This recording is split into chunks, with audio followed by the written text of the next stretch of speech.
lot of doors. A lot of doors. I don't even know where I am. Okay. Look at this. Stairs. Wow. You want to take the stairs? I don't have enough time to make that video. That's cool. Seriously, I can go to the roof? I will try that later. It doesn't look like it. All right then. Let's see. Yeah. Be out the door in no time.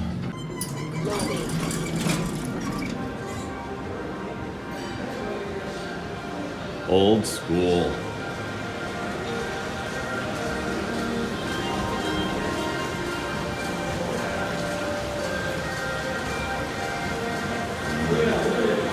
Don't know where the door is though. Let's try this direction.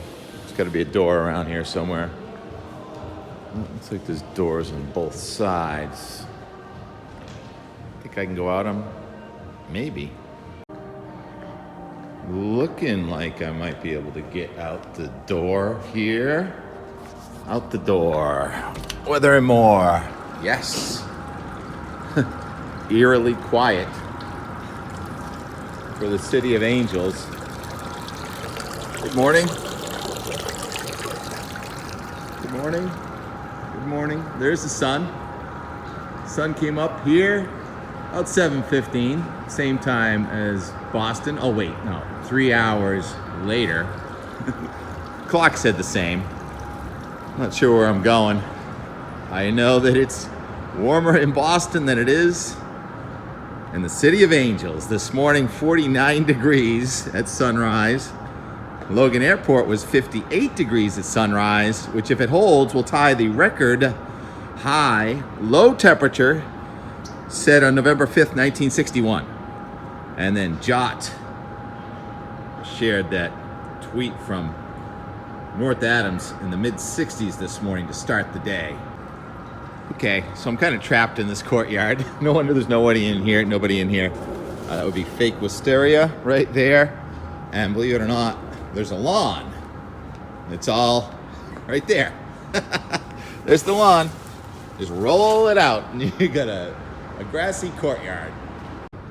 Anyhow, we're facing to the east. Yesterday flying in, boy, that was like about a 12, 14 hour door to door. What an experience. Had to drop T-Rex off at his cousin's in Sudbury and really pretty ride through Needham where it was 74 degrees on the thermometer. Pretty close to a record high temperature yesterday. I didn't really check the records yesterday, but today the record in Boston is 79 from 1994, I think. And we may be close, a few spots. The temperature's been going above the forecast here by about 4 or 5 degrees. So the forecast today is about 74, 75. So we are going to crack 76 degrees in a few spots today and tomorrow. So warm. It's an anomalous map here with, I had to come to Los Angeles to find a winter storm warning in effect in the listening area for tomorrow night. Wind advisory. I think that's going to stay away. Today and tomorrow are the best days. Here in Los Angeles, it's supposed to rain 1 to 4 inches. Well, the Euro has 2.5 inches of rain here on Monday and Tuesday. So the cold and wet is west, so the warm and mostly dry is east. We have high pressure moving offshore, a lot of isobars, so a windy day from the southwest. Looked at my cams this morning. Both Weymouth and Dennis had some altocumulus clouds, but I think overall sunshine winds in the northeast here for a couple of days. National Hurricane Center says, watch out. Looks like we may have another storm forming. Let's see, LMN.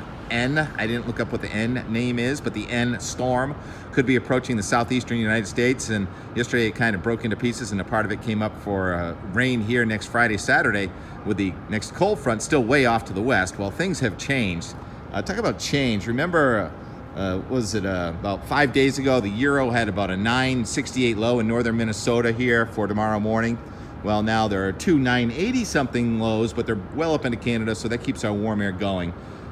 Just want to show you this because as we go through the week, all of a sudden now the Euro tries to generate a 977 low with that snowstorm, or a couple of them coming down the west coast and then up through the Rockies. And yesterday in the forecast for from the Euro for snowfall, there was 10 to 20 inches in Iowa. Now, zilch. How does that happen? Because weather is unpredictable, and that's why I only use the Euro here, because the GFS goes out 384 hours, Euro only 240, so you're safer. I think you're going to lose less by betting on the Euro and the 10-day anyway than trying to look at the GFS for 2 weeks. The Euro this weekend on, let's see, Thursday, you got what would be a tropical system in the Gulf of Mexico, and all of a sudden that races north. So you have air coming at us from the ocean, the Atlantic Ocean and the Pacific Ocean and the North Pole and the Gulf of Mexico all at the same time late next week. So it's going to get really interesting here in New England.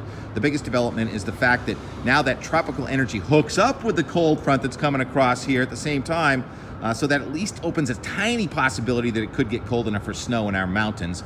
And it looks like the real pattern change is in the 10-day now, with an upper level low coming into the Great Lakes. Not the greatest news for us with those upper level lows in the Great Lakes. Remember what happened there around October 16, 17, 18. It was snowing in the lakes and we were still pretty warm. But I think that'll be at least cold enough to get the snow guns to come on here. That would be now around Monday, what is that, 13th, 14th of November, to get the snow guns to come on at places like Killington with that colder air. And hopefully that's going to stick around.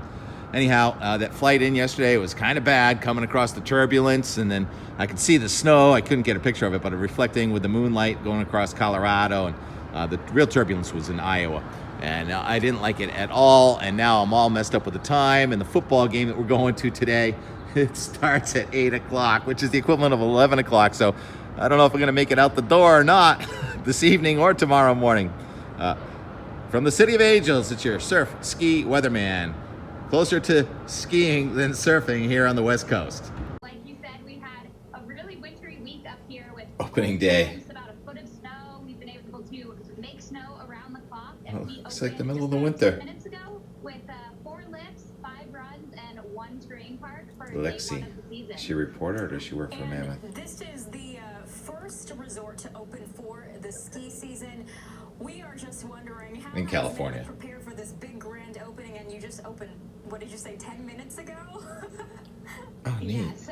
Our motto here at Mammoth is if we can ski, we're going to open and get lifts open. So we had snow for the past week. Our team has been working around There's like 3 more feet coming in the next few days. There is a significant winter storm coming in later this week that could drop 3-4 feet of snow. So we're going to continue to expand terrain, open more lifts. We're going to have beginner terrain open next weekend. And yeah, winter is on here at Mammoth. Honey, I'm not going to the football game. I'm going skiing. I mean, we're so excited about all the snow that you guys got, that you're going to be getting. But for those who aren't into skiing, 4 hours and 44-minute drive. How about for those I better get going. What do you have for them? Asking for a friend. Definitely. Yes. It's not all skiing and snowboarding up here. We have a ton of great off-hill activities. Oh, that was nice of him to let her plug everything. We have tubing. We have Hi, Lexi. cross-country skiing. We have What's your name? snowmobile adventures. There's some great snow play and sledding areas up here. We have a ton of great bars if you want to go off-road. So there's definitely a ton of options for everyone if you're not a skier or a snowboarder. And it's so beautiful. You can just enjoy the scenery. Oh my gosh, it's absolutely gorgeous out there. What do I got? Yeah, it's gorgeous.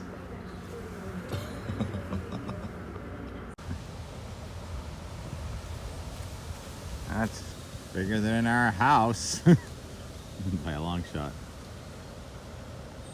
Second one of the day. Here in the land of the falling leaves. Oh yeah, you get some nice looking worm chow here, Jerry. Mind if I take some of this home? Feed my worms. Still more leaves on the tree than on the ground. How many maple leaves come out of a maple tree? Anyhow, thanks for the worm chow, buddy. What'd you do with them? Leaves. What'd you say about the worms? You ate them? What do I do with the worms? Well, the worms eat the leaves and they make great compost, and that helps your vegetables grow. So I guess the worms help feed the world. Yeah. Not so secret recipe. This grass has been fermenting for a couple days. And some leaves. Get with the mower. It's warm and it's just beginning to stink. And then you just layer it with some of those beautiful maple leaves. Jerry asks, what do you do with the leaves? Feed them to the worms. Why?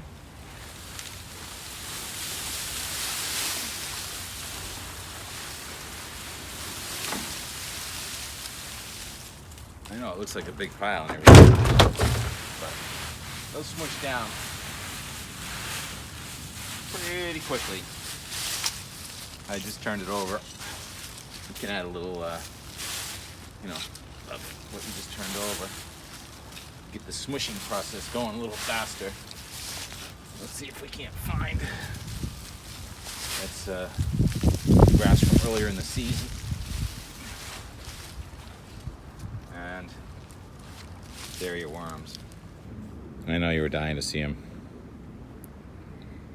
That's just one handful. Want to find some more?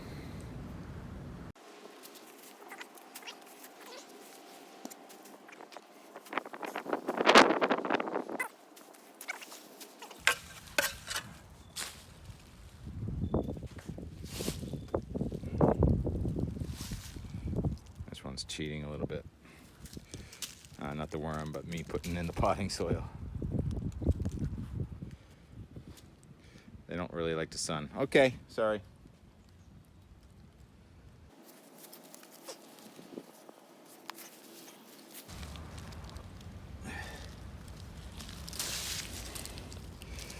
They don't really like the sun. So, try and put them back quickly.